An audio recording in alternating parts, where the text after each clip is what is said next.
పవన్ కళ్యాణ్ గారికి ballot number 4 గాజు glass గుర్తుకు ఓటు వేసి 1,00,000 ఓట్ల మెజారిటీతో గెలిపిద్దాం. సార్ రీసెంట్ గా ఇప్పుడు ముద్రగడ పద్మనాభం గారు పవన్ కళ్యాణ్ గారిని ఓడించడమే పనిగా పెట్టుకున్నారు. ముఖ్యంగా పిఠాపురంలో పవన్ కళ్యాణ్ గారు ఓడిపోబోతున్నారు, పవన్ కళ్యాణ్ గారు ఓడించే బాధ్యత నాది, ఆయన ఓడిపోకపోతే నా పేరు పద్మనాభరెడ్డిగా మార్చుకుంటాను అని చెప్తున్నారు. దీని మీద మీ అభిప్రాయం ఏంటి సార్? 800 కోట్లు ఖర్చు పెడుతున్నారండి ఓడగొట్టాయి. వాళ్ళు రెడ్లు అంటే ఈయన మీద ఒక వ్యతిరేకత, కోపం ఉందనో, ఈయన కుక్కడి వేలతో సహా చెట్టు మొదల్లోనే పీకేస్తే పార్టీ లేకుండా పోద్దులేని పోయినసారి అలాగే ఓడించారు. గాజువాక భీమంలో 100 కోట్లు అంటే దగ్గర 200 కోట్లు పెట్టారు 2 చోట్ల ఓడిచ్చారు. 5 ఏళ్ళు అవమానపరిచారు. ఆయన 50 రూపాయలు ఖర్చు పెట్టి 50-60 ఓట్లు తెచ్చుకున్నా 2 చోట్ల ఓడిపోయాడు, నువ్వే మాకు చెప్పేది ఏందని. ఇప్పుడు అదే మాట మళ్ళీ వాడదామని కుక్కడి వేలతో సహా పీకేద్దాం పార్టీని అని చెప్పని ఇతను అడ్డమైపోయాడని ఇప్పుడు దాదాపు 500-600 కోట్లు పైన పెడుతున్నారు. మొన్న దొరికింది మద్యం, దాదాపు 1200 కేసులు మద్యం దొరికింది, ₹1,00,00,000 పైన సరుకు. దాని అంతా ఎంక్వైరీ జరుగుతుంది. ఇంకా టీవీలో కూడా సరిగ్గా చూపించలా. నేను కర్ణాటక ఎలక్షన్స్ లో నేను ఉండగానే నాకు తెలిసిన మనిషి చెప్పాడు, సార్ 50 కోట్లు బెంగళూరు నుంచి పిఠాపురంకి వెళ్ళియండి, విపరీతంగా డబ్బు వెళ్తుంది బయట నుంచి పిఠాపురంకి, జాగ్రత్త అని చెప్పి అన్నాడు. అంటే పద్మనాభం గారు మీ సాటి కులస్తుని పాడు చేసుకోవటానికి, ఓడగొట్టుకోవటానికి మీరు కూడా రెడ్డి గారు, చౌదరి గారు వాళ్ళతో కలిసి పనిచేస్తున్నారా? మనకి శత్రుత్వంతో ఉన్న మనల్ని అనగొట్టిన కులాలతో పనిచేస్తున్నారా? నాకు డౌట్ వస్తుంది. అది ఆయన ఒక రాష్ట్ర స్థాయి నాయకుడు, ఆయన రాష్ట్ర స్థాయి నాయకత్వం మలిచగలిగిన వ్యక్తి. ఆయన మీ రాష్ట్ర స్థాయిలో మీకు మొదటి నుంచి రాజశేఖర రెడ్డి గారు మీ ప్రేమ ఎక్కువ, మీకు ముఖ్యమంత్రి పదవి ఇవ్వమని సిఫారసు చేస్తామని ఏఐసిసి ప్రతినిధి చెప్తే నాకు కాదండి రాజశేఖర రెడ్డి గారి పేరు రాసుకోండి ఆయనకి ఇప్పించండి అని చెప్పిన మహానుభావుడు. నీకు రాజశేఖర రెడ్డి మీ ప్రేమ ఎక్కువ ఉంటే ఉండొచ్చు, మీకు జగన్మోహన్ రెడ్డి మీ ప్రేమ ఎక్కువ ఉంది, ఎందుకని కనపడుతుంది కదా. రాజశేఖర రెడ్డి 6 ఏళ్ళు ముఖ్యమంత్రిగా ఉన్న రిజర్వేషన్ ఫైల్ అడగల, కాంగ్రెస్ పార్టీ 10 ఏళ్ళు అధికారంలో ఉన్నప్పుడు రిజర్వేషన్ ఫైల్ ఎత్తలా, జగన్మోహన్ రెడ్డి 5 ఏళ్ళు పరిపాలన చేశారు, రిజర్వేషన్ ఫైల్ ఎత్తలా, మధ్యలో చంద్రబాబు నాయుడు వచ్చి పరిపాలన చేయగా రిజర్వేషన్ ఫైల్ గుర్తుకొచ్చింది. రోడ్డు ఎక్కావు, మమ్మల్ని అందరూ పిలిచావు, కేకలు పెట్టావు, ఓడగొట్టిన తర్వాత ఇంటికి వెళ్ళిపోయావు ప్రశాంతంగా. అంటే నీకు చంద్రబాబు నాయుడు కొన్ని వ్యక్తిగత కక్షల్లో కులాన్ని ఎందుకు లాగుతారండి? అంటే రేపు ఇలా కూటమి గెలుస్తుందని మీకు ఏమైనా అనుమానం వచ్చిందా? లేకపోతే ఇంత బరస్ట్ అవడానికి కారణం పిఠాపురంలో గెలవబోతున్నాడు పవన్ కళ్యాణ్ అని చెప్పని మళ్ళీ వైసీపీ పార్టీ వాళ్ళు, సార్ మీరు గట్టిగా ప్రెస్ మీట్ పెట్టండి అని చెప్పని మళ్ళీ చెప్తే మీరు బయట మాట్లాడుతున్నారు. అంటే ఇంకెవరో పార్టీ వాళ్ళు చెప్తే మాట్లాడే స్థితిలో మీరున్నారా? ఇది రాష్ట్ర స్థాయిలో గౌరవం ఉన్న మనుషులు మీరు. జగన్మోహన్ రెడ్డి గారికి ప్రేమ ఉంటే మిమ్మల్ని పక్కన పెట్టుకుని రాష్ట్రం అంతా తిప్పుకోమనండి. మీ స్థాయికి మిమ్మల్ని తీసుకొచ్చే నియోజకవర్గాల్లో తిప్పడం ఏంటండి? మీకు అది అవమానంగా ఫీల్ అవ్వట్లేదా మీరు దీన్ని? పైపైచు సాటి కులస్తుడి మీద, మనందరం పేద కులాలం, బీసీలం, ఎస్సీలం, కాపులు అందరం కూడా సాటి కులస్తుడి మీద మీరు దాడి చేయటం ఏంటి? కారణం ఏంటి ఇందులో? అంటే అదేమనంటే మొన్న మా ఇంటికి వస్తాను రాలేదన్నాడు ఆయన. చెప్పాడు కదా, బీజేపీ పార్టీ వాళ్ళు నన్ను వెళ్ళొద్దన్నారండి మీ ఇంటికి. మిమ్మల్ని, పద్మనాభం గారిని, చిరంజీవి గారిని ఇద్దరు కూడా బీజేపీ పార్టీ వాళ్ళు గవర్నర్ పోస్టుకో లేకపోతే రాజ్యసభకో దేనికో దానికి మీ సర్వీసెస్ వాడుకుందాం మేము అనుకుంటున్నాము, మేము మాట్లాడతాము అని చెప్పని సోమవీర్రాజు గారు ఎవరినో పంపించి మాట్లాడారు కదా. వాళ్ళు వద్దంటే అయిపోయాడు. ఆ మాట మీకు చెప్పారు కదా. మీరు ఏదో వంకలు తీసుకొని వైసీపీ పార్టీలోకి వెళ్ళి కనీసం మీ పిల్లలు, ఇప్పుడు మీ ఇద్దరు కొడుకులు ఉన్నారు, రెండో అబ్బాయి మంచి కెరీర్తో ముందుకెళ్ళి రాజకీయంగా మీ తర్వాత వారసత్వం అందద్దా మీ పిల్లలకి? వాళ్ళు ఏదో పార్టీలోంచి వైసీపీ అయినా ఏదో పార్టీలో ఎమ్మెల్యే టికెట్ ఇప్పించి వాళ్ళు ముందుకు పంపించాలి కదా. అట్లా చూసుకోకుండా నాశనం చేయడం ఎవరైనా చేయించండి, బాగు చేయడం కష్టము. నాయకుడిని లేకుండా చంపేయడం తేలిక, నిలబెట్టడం కష్టం. అది ఆయన పెద్ద ఆయనకి ఇలా చెప్పడం, ఆయన చుట్టుపక్కల నియోజకవర్గాల్లో ఇప్పటికే ఆయన మొండితనము, ఆవేశము, ఆయన మూర్ఖత్వంతో విసిగి వేసారిపోయి ఉన్నారు ప్రతిపాడు, పిఠాపురం ప్రాంతాల్లో. ఇక మళ్ళీ ఉన్న కాదు కొద్దో గొప్ప గౌరవాన్ని కూడా ఆయన పాడు చేసుకోవటం, నాకు ఆయన మీద ఏ కోపం లేదు, నాకు బాధేస్తుంది. ఆయన స్థాయి గల మనిషి ఆయన ఇట్లా మాట్లాడటం అన్నది నాకు బాధేస్తుంది. అది వాళ్ళు వైసీపీ పార్టీ వాళ్ళు మాట్లాడిస్తున్నారా, లేకపోతే ఆయనే మాట్లాడుతున్నాడా, లేకపోతే నీకోను పవన్ కళ్యాణ్ గారి వ్యక్తిగతమైన కక్షలు ఉన్నాయా, ఆస్తి గొడవలు ఉన్నాయా?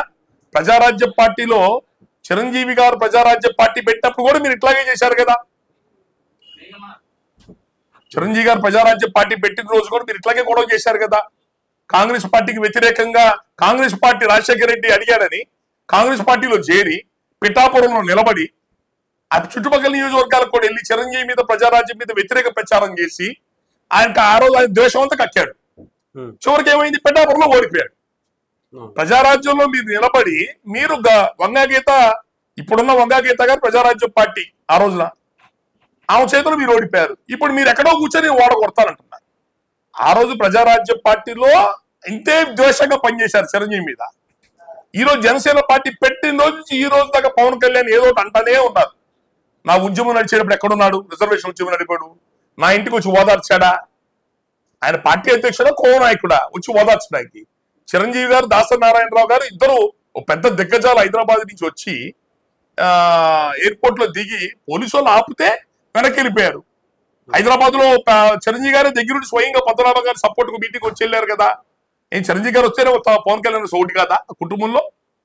ప్రజారాజ్యానికి వ్యతిరేకంగా చేసినా చిరంజీవి గారు సహకరించారు పద్మనాభం గారికి. జనసేన పెట్టిన రోజు నుంచి ఆయన ద్వేషంగా వ్యతిరేకంగా మాట్లాడుతూనే ఉన్నాడు. ఆయన ఒకప్పుడు ఆ పార్టీతో ఉండి ఇప్పుడు వ్యతిరేకంగా మాట్లాడితే మనం తప్పట్టాలా? ఆయన గురించి సీరియస్ గా తీసుకోవాలా? ఆయన మొదటి రోజు నుంచి చిరంజీవి గారికి జనసేన పవన్ కళ్యాణ్ గారు ఇద్దరికి వ్యతిరేకమే, ప్రజారాజ్యానికి జనసేన పార్టీలకు వ్యతిరేకమై మొదటి నుంచి ఆయన వ్యతిరేక గలమే వినిపిస్తున్నాడు. కాబట్టి అసలు ఆయన మాట్లాడే మాటల్ని అసలు పరిగణలో తీసుకోవాల్సిన అవసరం లేదు. అంటే కాపులు కూడా నాకు ఎదుగుదలకి ఆయన ఎవరు ఉపయోగపడలేదు, నేను ఎస్సీ ఎస్టీకి సంబంధించిన వాళ్ళ నాయకులు నన్ను ఈ స్థాయిలో నిలబెట్టారని కూడా ఆయన అన్నారు. కరెక్టే, ఎస్సీ ఎస్టీ నాయకులు నిలబెట్టారంటే సంతోషిస్తాం, మేము కూడా సంతోషిస్తాం, మేము కాదన్నామా? అప్పుడు మీరు కాపుల రిజర్వేషన్ ఉద్యమాలు ఎందుకు భుజాన్ని వేసుకుంటున్నారు? చంద్రబాబు నాయుడిని అల్లరి చేసి ప్రభుత్వాన్ని పడేద్దామనే. ఆ రోజు మీ ఇంటికి వైసీపీ పార్టీ వాళ్ళు వచ్చేవాళ్ళుగా. ఉద్యమం జరిగినంత కాలం వైసీపీ పార్టీ వాళ్ళే వచ్చేవాళ్ళు ఆయన ఇంటికి. నిజమా కాదా? నేను అబద్ధం అని చెప్పానండి. ఆయన్ని కరుణాకర్ రెడ్డి అందరూ వచ్చారా లేదా మీ ఇళ్ళకి? ద్వారం చంద్రశేఖర్ రెడ్డి రోజు వచ్చేవాళ్ళు. ఏం పని మీకు? ఆ రోజు ఉద్యమం నడిపేటప్పుడు ఉద్యమం నడిపే వాళ్ళు రాజకీయ పార్టీలకు అతీతంగా ఉండాలా? వాళ్ళు వైసీపీలు ఎందుకు వస్తారు మీ ఇళ్ళకి? ఏం పని వాళ్ళకి? అంటే మరి కాపు కులాన్ని అడ్డం పెట్టి అల్లరి చేసి దించనా? ఇంకా అప్పుడు కాపు కులం కావాలా మీకు? ఆరో కాపు కులం కావాలా? నా కాపు కులం వాళ్ళు ఎవరు నాకు ఓట్లు వేయద్దు, ఆ కులానికి నాకు ఏ సంబంధం లేదని చెప్పి చెప్పమనండి. రాజకీయంగా ఎంతవరకు వీళ్ళకి ఇంపార్టెన్స్ ఉంటుందో తెలిసిపోద్ది. ఎవరైనా సరే ఈ రాష్ట్రంలో ఎవరైనా సరే, not only Padmanabham, any leader Kapu community ఒకటి, నాకు కాపు కులంతో నాకు సంబంధం లేదు, మీ ఓట్లు నాకు అవసరం లేదు, నీ కాపు కులం ప్రతినిధినే కాదు అని చెప్పి ఛాలెంజ్ గా నిలబడమనండి. తెలిపోతే రాజకీయ భవిష్యత్తు ఏంటో. ఊరికే మేము ఊరుకో సంబంధించి ఆయన కాపుల గురించే ప్రత్యేకంగా, ముఖ్యంగా పవన్ కళ్యాణ్ గారు లాంటి ఒక వ్యక్తి వస్తే కాపుల్లో చీల్చే ప్రయత్నం ఒక కాపు నాయకుడు ఎందుకు చేస్తున్నారు అంటే, మా జాతి నుంచి ఎవరైనా బలమైన నాయకత్వం వచ్చినప్పుడల్లా అధికారం అనుభవించే 70 ఏళ్ళ నుంచి అధికారం అనుభవించే రెండు కులాలలో ఎప్పుడు ఇదే చేస్తారు. రంగా గారిని చంపేశారు. ఎన్టీ రామారావుతో పోరాడింది ఆయన ఒకడే, ఏ రెడ్లు కాదు. రెండు పార్టీలు రెండు కులాలు కలిపి చంపేశారు రంగా గారిని. ఇతరు బతుకుంటే కాంగ్రెస్ లో సీఎం అవుతాడు రాని. మా నుంచి బలమైన నాయకత్వం వచ్చిన ప్రతిసారి ఈ అధికారం నుంచి కులాలు ఏకమైపోతాయి. మా కులం వాళ్ళే ముందు పెట్టి మా మీద దాడులు చేయించి మమ్మల్ని అవమానపరిచి డీగ్రేడ్ చేస్తారు. 5 ఏళ్ళ నుంచి చేస్తారు. 10 ఏళ్ళుగా అంబటి రాంబాబు ఏం చేస్తాడు? పేరుని నాని ఏం చేస్తాడు? మీ విశాఖపట్నం అమర్నాథ్ ఏం చేశాడు? ఇప్పుడు పద్మనాభం. అందరూ ఒకటే. వీళ్ళందరినీ ఇంకా నాకు బాధాకరం ఏంటంటే వాళ్ళ రాజకీయ అవసరాల కోసం దిగజారారు. ఇంత పెద్ద పర్సనాలిటీ అయిన ముద్రగడ పద్మనాభం గారు వాడెవరూ పార్టీ పెట్టుకునేవాడు వాడి కరుసన్నంలో ఉండి ఈయన మాట్లాడటం ఏంటో నాకు బాధేస్తారు. నీకు ఆయన కొంత వ్యక్తిగత గొడవ ఏంటో చెప్పండి, మాట్లాడదాం. ఆయన వల్ల ఇప్పుడు ఏమైనా ఇంపాక్ట్ అవుతుంటారు? కాపులు చీలే అవకాశం ఉందంటారు? ముఖ్యంగా పద్మనాభం గారు ఇట్లా మాట్లాడటం చేయటం వలన ఇంకా 10 ఓట్లు ఎక్కువ వస్తాయి. పేద కులాలు ఇప్పటికే పవన్ కళ్యాణ్ గారి మీద చాలా ఆవేదనలో సానుభూతితో ఉన్నారు. ఎంత కష్టపడుతున్న మనిషి ఓడిపోతున్నాడు అని ఆల్రెడీ అందరూ కన్సాలిడేట్ అయ్యారు. ఇట్లా మాట్లాడితే బీసీ ఎస్సీ వర్గాలన్నీ ఏకమవుతాయి. కొద్ది గొప్ప కాపులు ఓట్లు చేల్తున్నాయి. కొద్ది గొప్ప ఎందుకు? జగన్మోహన్ రెడ్డి 30 ఎమ్మెల్యేలు ఇచ్చాను, 5 ఎంపీలు ఇచ్చాను, కూటమి 20 మీకు 10 కూడా ఇవ్వలేదు అని చెప్పడం వలన కాపులు ఓట్లు కొంచెం డిస్టర్బెన్స్ కూడా ఉన్నాయి. ఇలా మాట్లాడితే ఆ ఓట్లు అన్ని కూడా కన్సాలిడేట్ అవుతాయి.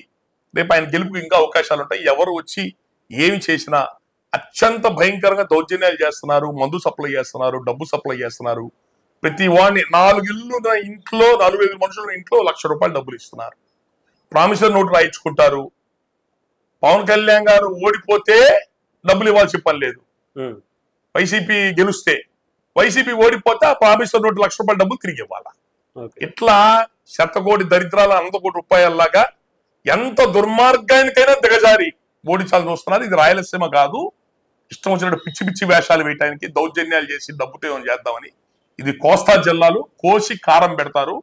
చాలా చైతన్యం కలిగిన ప్రాంతాలు, దేనికైనా నిలబడగలిగిన ప్రాంతాలు. పిఠాపురం ప్రజలు ఆయన గతంలోనే మా ఊళ్ళో నిలబడలేదు, నిలబడుంటే గెలిపించే వాళ్ళం కదా అని వాళ్ళు అనేకసార్లు బాధపడ్డారు. వాళ్ళ రిక్వెస్ట్ మీద ఈరోజు పిఠాపురంలో నిలబడుతున్నాడు ఆయన. వాళ్ళు రేపొద్దున వాళ్ళ చిత్తశుద్ధి ఏంటో నిజాయితీ ఏంటో రేపు ఎలక్షన్ లో చూపిస్తారు. Right, thank you.